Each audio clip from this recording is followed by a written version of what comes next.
Welcome back to Programming Fluency. This is section 12.2, Design and Implementation. You have a specification and a plan. Now the real fun begins, turning that plan into working code. But which functions go in which files? And how do you build a whole program without drowning in it? In this video, you will decompose the project into modules, design the headers first, and build it one module at a time. Let's begin. You have a specification and a plan. You know the inputs, the outputs, the edge cases, and the data structures.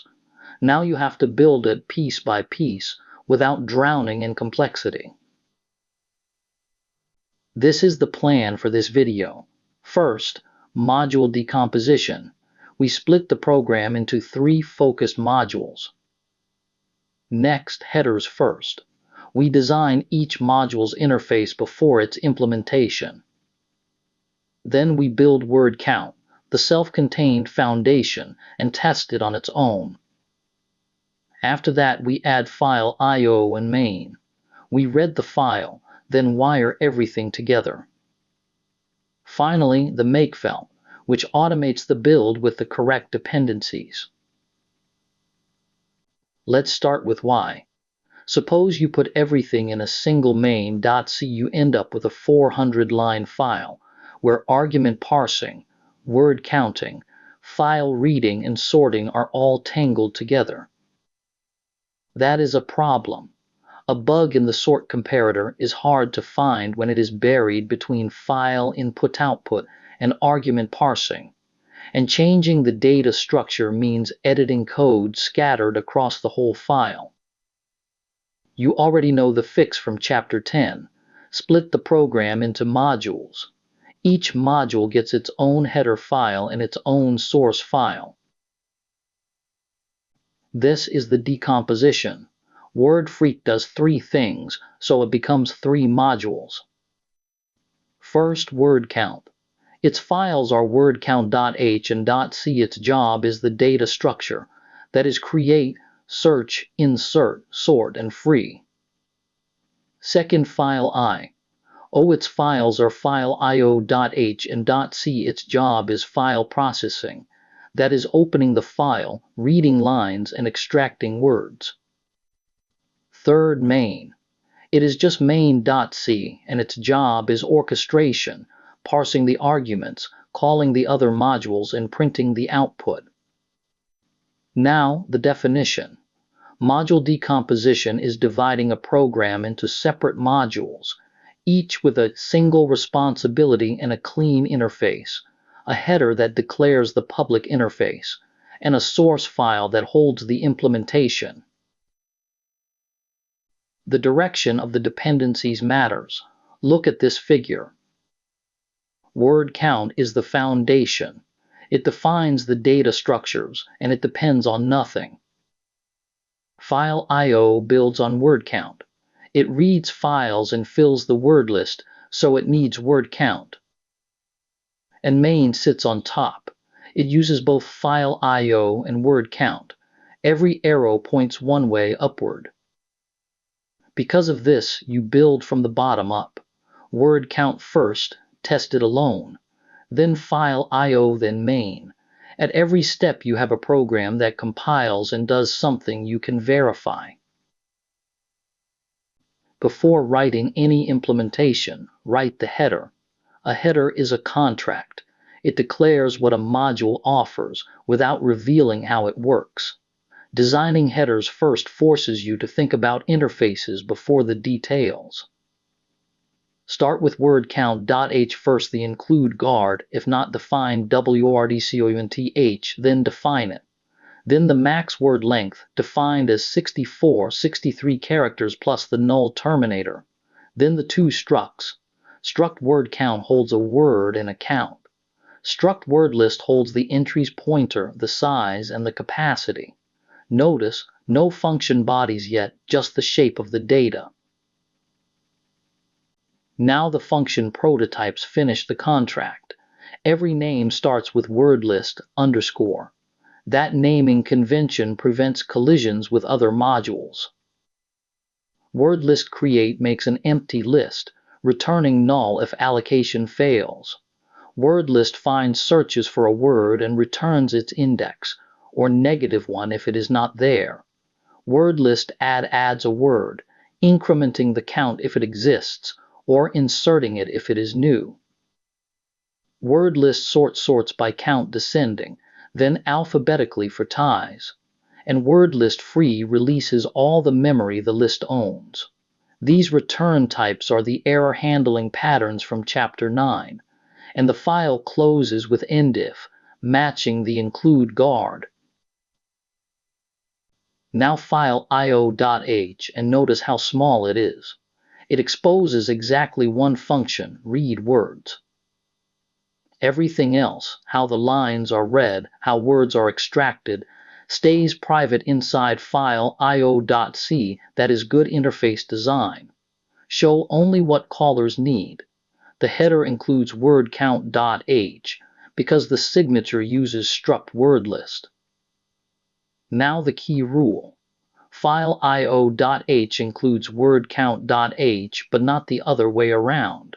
The dependency flows one way. If both headers included each other, you would have a circular dependency, and we will see why that breaks things later. Now implement the foundation, wordcount.c. These are the two ends of memory management. Word list create allocates two blocks. First, the word list struct itself. If that fails, it returns null. Then it allocates the entries array. And here is the careful part. If that second allocation fails, it frees the first block before returning null. That prevents a memory leak on a partial failure. This is the pattern from Chapter 8.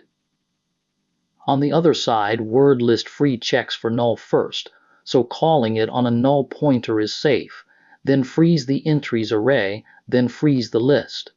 Two allocations, two frees, balanced. This is the discipline that keeps val grind happy.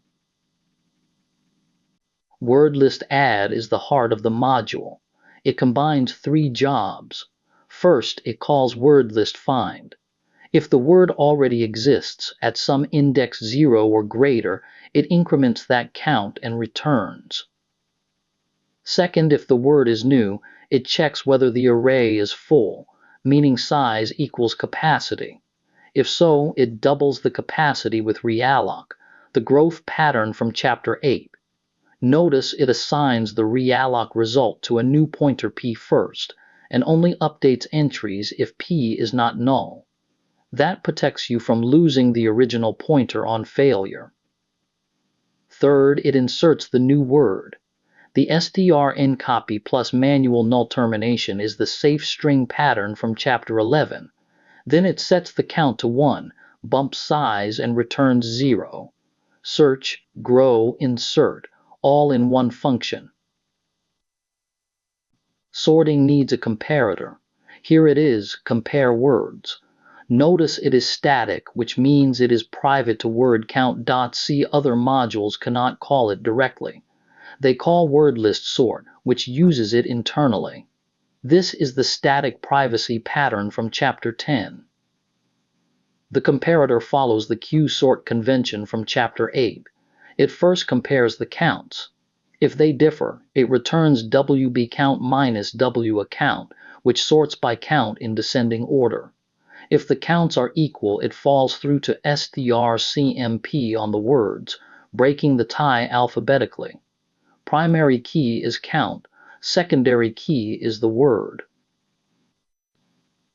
This is incremental development in action. Before adding any file input-output, you test word count alone. Write a tiny temporary main.c that adds a few words, sorts, and prints. Compile wordcount.c to an object file with all the warning flags, compile the temporary main, then link them into wordfreq. Run it, and you see hello with count 3, world with count 2, sorted correctly. The core works. Then check the memory. Run it under val grind with leak check full. It reports all heap blocks were freed and 0 errors. The foundation is solid. Now any new bug is in the new code, not here.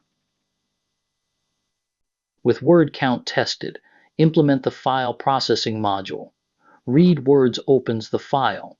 If fopen returns null, it returns -1 right away.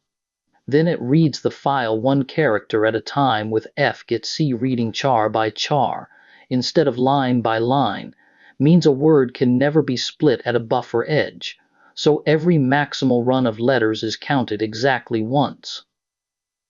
If the character is a letter, it is copied into word, converted to lowercase with to lower. Notice the unsigned char cast on both is alpha and to lower. On systems where char is signed, passing a negative value is undefined behavior, so the cast is the safe pattern. It stops copying at max word length -1 to leave room for the null terminator, but it keeps consuming the rest of the run, so a word longer than 63 characters is truncated, not split. Continued. When a non-letter arrives or the file ends and word has at least one letter in it, the run is complete. It null terminates the word and hands it to wordlist add. And here is an important fix. It checks wordlist add's return value. If the list needs to grow and realloc fails, wordlist add returns -1. Rather than pressing on and reporting success with incomplete counts, red words closes the file and propagates that failure. Notice the loop is a do-while that runs until C equals EOF, so a word sitting at the very end of the file with no trailing punctuation is still flushed. After the loop, it checks F error. fgetC returns EOF both at end of file and on a read error, so without this check a disk error would look like a clean end of file. If F error is set, it returns -1. Otherwise, it closes the file and returns 0. Now the top module main.c this part handles argument parsing. Requirement 4. If argc is less than 2, there is no file name, so print usage and return 1. Then requirement 1, the file name is argv1. And requirement 3, top in defaults to 10. The for loop scans from argv2 looking for the -n flag. When it finds -n, it checks that a next argument exists, then converts it with str to L and validates that conversion completely.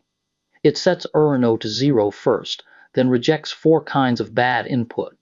If end equals the argument, no digits were consumed. If *end is not the null character, there was trailing garbage. If errno is E-range, the value overflowed along. And if the value is negative or larger than int max, it is out of range for top and any of these prints an error and exits 1, which is requirement 6. Otherwise top in gets the value, and I is bumped to skip the count argument. And notice the else branch.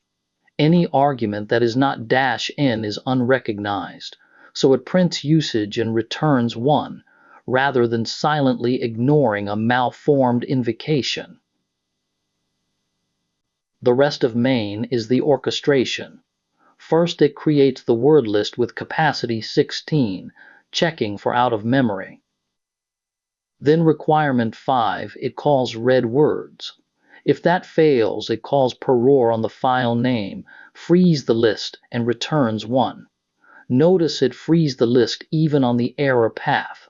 Missing that free would be a memory leak, and we will test for exactly that in the next video. Then requirements 10 and 11 it sorts. Then requirement 13, print count is the smaller of top in and the list size, using the ternary operator. Then requirement 12, the print loop, which prints nothing for an empty file. And finally requirement 16, it frees all the memory and returns 0. Every requirement has a code path. This is the whole program at a glance.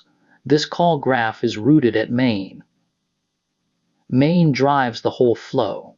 It calls wordlist create, then read words, then wordlist sort, then the printf loop, then wordlist free. Read words inside fileio. calls wordlist add for each word it extracts. And wordlist add calls wordlist find and realloc if the array is full.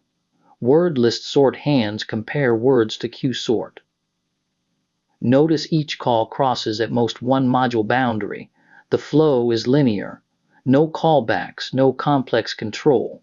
Linear flow is easy to follow and easy to debug. The last piece is the makefile, which automates the build. CC is GCCC flags are the warning flags plus -G objects lists the 3 object files, and target is wordfreq. The all rule builds the target.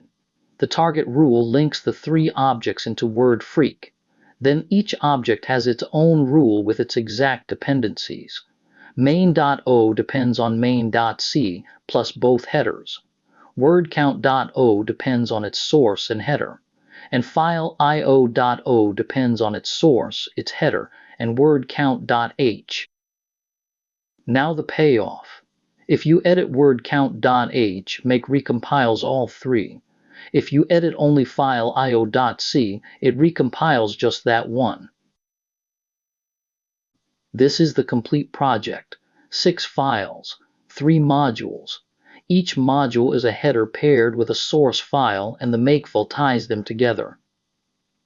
Wordcount.h and .c file io.h and .c main.c, which needs no header because nothing depends on it, and the makefile at the top. The header is the blueprint, and the source is the implementation. And here is the beautiful part. This structure scales. A larger project might have 20 modules instead of 3, but the pattern is identical. 1 header and 1 source per module, with dependencies declared in the makefile. This is how every large C project is organized. Now 2 common mistakes. The first is circular dependencies between headers. Suppose wordcount.h includes fileio.h, and fileio.h includes wordcount.h, each includes the other. What happens? The include guards prevent infinite recursion, but they do it by silently dropping one include. One header ends up compiled without the types it needs, and you get unknown type name errors that seem impossible. The fix: dependencies must flow one way. If 2 modules truly need each other's types, extract the shared types into a third header that both include. The second mistake is forgetting to update the makefile. Suppose you add a new .c file or a new include, but you do not update the makefile. What happens? Make uses the dependency list to decide what to recompile. If main.o really depends on wordcount.h, but the makefile does not say so, then editing wordcount.h will not rebuild main.o. You link an out-of-date object file and get crashes or corruption with no warning. The fix: every new include gets added to that file's makefile rule. Every new .c gets a rule and an entry in objects. Let's recap. Building a multi-file program from a specification is a structured process, and you do it bottom up.